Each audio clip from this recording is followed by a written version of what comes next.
আমাদের চোখটা সবসময় কাজেতে থাকে, ব্রেনটাও কাজেতে থাকে। হ্যাঁ, মনোযোগ যদি ধ্যান যদি অন্য জায়গায় কাজে মনোযোগ দেওয়া যায়, অন্য জায়গায় সরাম, তখন কাজটা ভালো হবে। আমি মোহাম্মদ আশিক, আমি কারচুপি বুটিক্স লাইনের কাজ তৈরি করি।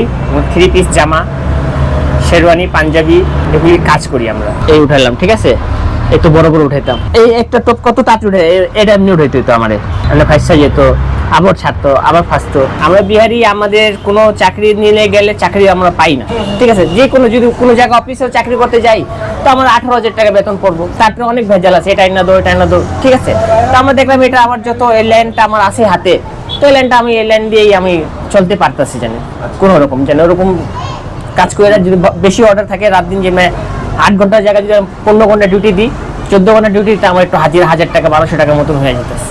একবার আমাদেরকে একজন কাজের ম্যাডাম নিয়ে গেছিল বাইরে, আমার 5টা বন্ধু ছিলাম, এসে বললো যে আমাকে 5 জন লোক লাগবে, আমাদের একটা শাড়ি আটকানো আছে, সেটা আমরা নামায় দিয়ে আসবো। তো আমার বন্ধু কাজটা নিচ্ছে, নেওয়ার পর আমাকে বললো ফোন দিয়ে যে চলো আমরা কাজ করে আসি, একটা কাজ আছে, বলছে খাওয়া দাওয়া, আমাদেরকে 500 টাকা হাজিরা দিবে। ওই সময় তো কাজের কোয়ালিটি পারতাম না, তো আমি গেলাম, যাওয়ার পরে দেখলাম যে হ্যাঁ কাজটা করবো, শাড়িটা দেখে হ্যাঁ করতে পারবো এটা।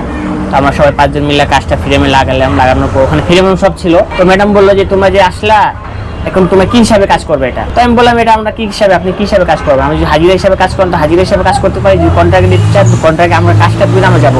25 হইয়াতে আমরা গেলাম, তো আমি বললাম আমরা যে যত দূরত্ব নামায় যেতে পারলে আমাদের ভালো। তো আমাদেরকে দিল, দেওয়ার পরে আমাদের খাওয়া দাওয়া সব করলো, খাওয়া দাওয়া সব দেয়, নাস্তার চা একটু পর পর চা দেয়। আর আমাদের এই কাজের জন্য যত চা খাই তত আমাদের জন্য ভালো। 28 রমজানে সকালে কাজ শেষ করলাম, আমাদেরকে টাকা পয়সা দিয়ে সবাইকে 1000 টাকা বাড়তি দিয়ে আমাদেরকে পাঠায় দিল।